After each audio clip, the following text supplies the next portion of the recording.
जय हिंद दोस्तों, वंदे मातरम। बात कंगना रनौत की हो और उसके आसपास कोई विवाद ना जुड़ा हुआ हो तो आजकल ये बहुत ही ज़्यादा अपने आप में ही विवादास्पद बात हो जाती है। क्योंकि कंगना रनौत जब भी कुछ करती हैं तो उसका हल्ला ज़रूर हो जाता है, चाहे वो अच्छे में हो चाहे वो बुरे में हो। मतलब अभी कुछ ही दिनों पहले उनको जब पद्मश्री से सम्मानित किया गया था, उसके बाद उन्होंने एक वीडियो जारी करते हुए अपने आलोचकों को करारा जवाब भी दिया था और कई सारी बातें भी सुनाई थी। लेकिन उसके बाद टाइम्स नाउ पर दिए गए उनके एक इंटरव्यू की एक क्लिप है जो कि काफ़ी ज़्यादा वायरल हो रही है, जिसमें कि उन्होंने देश को जो 1947 में आज़ादी मिली थी उसको भीख बताते हुए 2014 में असली आज़ादी मिलने का मायने बताए थे। और साथ ही साथ उन्होंने ये भी कहा था कि भैया, मतलब उनका जो इशारा 2014 से था वो था नरेंद्र मोदी जी की तरफ कि हमको 2014 में ही असली आज़ादी मिली। ऑब्वियस सी बात है, कई लोग 1947 वाली उनकी इस बात से मतलब वाकिफ़ नहीं होते हैं, उसको सही नहीं मानते हैं। सभी के अपने अपने ऑब्वियस रीजंस हैं।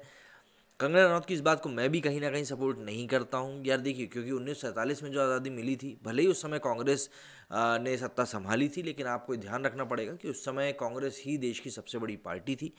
अब उस समय जो भी कुछ हुआ इफ़ एंड बट, हम लोग आज की डेट में बैठकर अगर तब की परिस्थितियों के ऊपर कमेंट करें तो शायद वो सही नहीं होगा। हम लगातार ये चीज़ ज़रूर कर सकते हैं कि जैसे जैसे समय आगे बढ़ रहा है हम चीज़ों में सुधार करने की कोशिश करें, चीज़ों को आगे लेके जाने की कोशिश करें, जिससे कि चीज़ें और ज़्यादा सही तरीके से हमारे सामने आ सकें। प्लस जो आने वाली जनरेशन है उसके लिए ज़िंदगी आसान हो सकी, रिसोर्सेज उनके लिए बच सके। ये सभी कोशिश हम कर सकते हैं। लेकिन ये कहना कि 1947 में जो आज़ादी मिली थी वो भीख थी, वो कहीं ना कहीं मतलब मैं उसका सपोर्ट नहीं करता हूँ। बाकी सबके अपना व्यक्तिगत राय है। अब कंगना रनौत को इसी के लिए काफ़ी कुछ सुनना भी पड़ा है, लेकिन हाँ, जैसे कि कंगना रनौत हैं, उन्होंने माकूल जवाब भी दिया है। खासतौर पर उन्होंने जो जवाब वरुण गांधी को दिया है वो काफ़ी ज़्यादा वायरल हो रहा है। तो समझते हैं ये पूरा आखिर मामला क्या है और किस व्यक्ति ने कंगना रनौत के खिलाफ क्या कंप्लेंट दायर करी है, या जिसने भी किसी ने कुछ भी कहा है उनको लेकर, वो सभी चीज़ें हम लोग इस वीडियो में समझते हैं। हाल ही में पद्मश्री सम्मानित की गई बॉलीवुड अभिनेत्री कंगना रनौत अपने बयानों के कारण फिर से विवादों में आ गई हैं। कंगना रनौत पर आरोप है कि उन्होंने एक कार्यक्रम में कहा था कि 1947 में जो आज़ादी मिली वो भीख थी, देश को असली आज़ादी तो 2014 में मिली। इस पर पीलीभीत से भाजपा सांसद वरुण गांधी भड़क उठे। कंगना रनौत ने 2014 में नरेंद्र मोदी के सत्ता संभालने की ओर इशारा करते हुए ये बात कही थी। आम आदमी पार्टी ने उन पर भारतीय स्वतंत्रता संग्राम के बलिदानियों के अपमान का आरोप लगाया है। वरुण गांधी ने उनके बयान पर निशाना साधते हुए कहा है कि कभी महात्मा गांधी जी के त्याग और तपस्या का अपमान, कभी उनके हत्यारे का सम्मान, और अब शहीद मंगल पांडे से लेकर रानी लक्ष्मीबाई, भगत सिंह, चंद्रशेखर आज़ाद, नेताजी सुभाष चंद्र बोस और लाखों स्वतंत्रता सेनानियों की कुर्बानियों का तिरस्कार। इस सोच को मैं पागलपन कहूँ या फिर देशद्रोह। साथ ही उन्होंने कंगना रनौत का वो वीडियो भी शेयर किया है जिसमें कि उन्होंने कहा है कि वो आज़ादी नहीं थी, आज़ादी 2014 में मिली थी। कंगना रनौत ने भी वरुण गांधी पर इंस्टाग्राम के जरिए पलटवार किया है। बॉलीवुड अभिनेत्री ने कहा कि उन्होंने स्पष्ट रूप से जिक्र किया था कि 1857 का युद्ध भारत का पहला स्वतंत्रता संग्राम था जिसे दबा दिया गया था, जिसके बाद अंग्रेज़ों और अत्याचारों की क्रूरताओं की घटनाओं को अंजाम देना और तेज़ हो गया था। कंगना रनौत ने तंज कसते हुए कहा कि प्रथम स्वतंत्रता संग्राम के लगभग एक सदी बाद हमें गांधी के भीख के कटोरे में रखकर आज़ादी मिली, जा और रो अब। उन्होंने ये जवाब सीधे तौर पर वरुण गांधी को दिया था। उन्होंने इंस्टाग्राम के ऊपर अपनी स्टोरी लगाई थी। वहीं अभिनेत्री सौरभ भास्कर ने भी कंगना रनौत के बयान पर ताली बजाने वालों को इडियट्स करार दिया है। इस कार्यक्रम में कंगना रनौत ने अंग्रेजों की क्रूरता का जिक्र करते हुए जलियांवाला बाग नरसंहार और बंगाल की अकाल की भी बात कही थी। उन्होंने कहा था कि यहूदियों के साथ और भी बुरा हुआ जो हमें नहीं बताया गया। साथ ही उन्होंने बताया कि कैसे अंग्रेज भारतीयों के पीछे पड़ गए थे और उन्हें मारने के लिए छोड़ दिया गया था।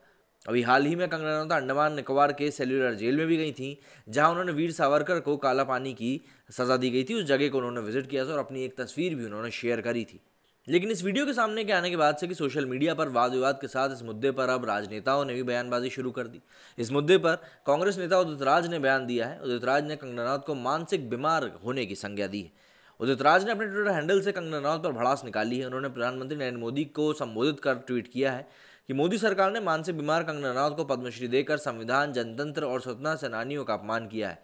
पद्मश्री छीनकर इस पागल को गिरफ्तार किया जाना चाहिए।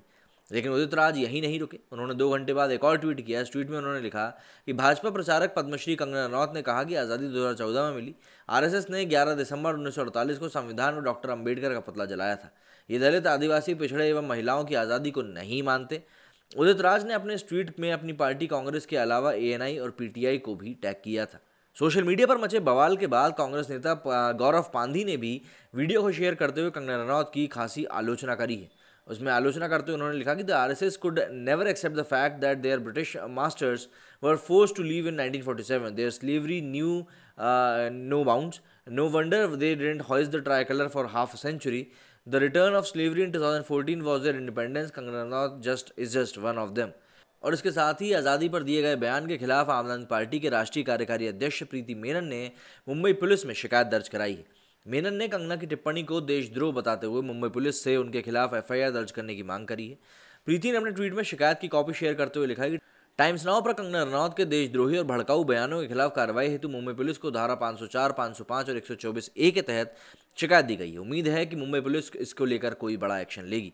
बता दें कि प्रीति मेनन के अलावा शिवसेना नेता प्रियंका चतुर्वेदी ने कहा कि हमारे स्वतंत्रता सेनानियों ने जितना खून बलिदान बहाया, झांसी की रानी को लेकर सब बेकार है, सिर्फ मालिक खुश होने चाहिए। वहीं आरजे सायमा ने भी इसको लेकर टिप्पणी करी है। उन्होंने भी इस बात को लेकर सीधे तौर पर कहा है कि भैया ये क्या बातें चल रही हैं। अब देखिए, इस पूरे मामले में दरअसल बात यह है कि क्योंकि कंगना रनौत को हाल ही में पद्मश्री सम्मानित किया गया है और उन्हें राष्ट्रीय पुरस्कार भी मिले हैं, तो उनके बयानों को मोदी सरकार से जोड़कर देखना भाजपा विरोधियों के लिए एक मजबूरी सी बन गई है। ये अलग बात है कि नेशनल अवार्ड्स वो कांग्रेस के राज में भी जीतती रही हैं। पत्रकार सभा नकवी कंगना रनौत की तुलना कॉमेडियन मुनव्वर फारूकी से करते हुए पूछ रही हैं कि उन्हें जेल में क्यों नहीं बंद किया जा रहा है। कांग्रेस नेता गौरव पांदी ने कह दिया है, जैसा कि मैंने आपको बताया, कि भाई आरएसएस अपने मालिक अंग्रेजों को देश छोड़कर जाना अब तक बर्दाश्त ही नहीं कर पाई है। रेडियो मिर्ची की आरजे सायमा कहती हैं कि भले ही कंगना रनौत एक बेहतरीन अदाकारा हैं, लेकिन अब वो उनकी फिल्में कभी नहीं देखेंगी। उनके बयान को देशद्रोह बताया जा रहा है। लेखक राजू पारुलेकर का तो कहना है कि राजद्रोह का मामला टाइम्स नाउ कंगना रनौत का इंटरव्यू ले रही नविका कुमार पर भी चलना चाहिए। दलित नेता जिग्नेश मेवानी ने अभिव्यक्ति की आज़ादी की बात करते हुए इस बयान को बेवकूफ़ाना बताया। राजनीतिक विश्लेषक निशांत वर्मा को नविका कुमार के साथ टीवी डिबेट्स में हिस्सा लेने पर शर्माने लगे। तो बेसिकली मुद्दा यह है कि इस समय कंगना रनौत को चारों तरफ से आलोचनाओं का सामना करना पड़ रहा है उनके इस बयान को लेकर। लेकिन देखिए, हर एक चीज़ की एक सीमा होती है, मैं ये कहूँगा।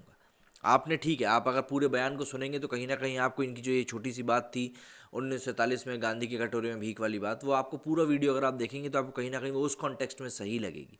लेकिन फिर भी इस तरह की बातें नहीं करनी चाहिए, क्योंकि देखिए कई लोग आज भी ऐसे हैं जो कि भाजपा को सपोर्ट करते हैं या भाजपा की आइडियोलॉजी को सपोर्ट करते हैं, लेकिन उसके बाद भी वो लोग गांधी के बलिदानों को या और जो दूसरे लोग हैं उन सभी के बलिदानों को पूर्ण रूप से सही मानते हैं। तो ऐसे में अब आपकी क्या टिप्पणी है, मुझे कमेंट करके ज़रूर बताइएगा। मेरे स्टूडियो में फिलहाल इतना ही। जय हिंद, जय भारत।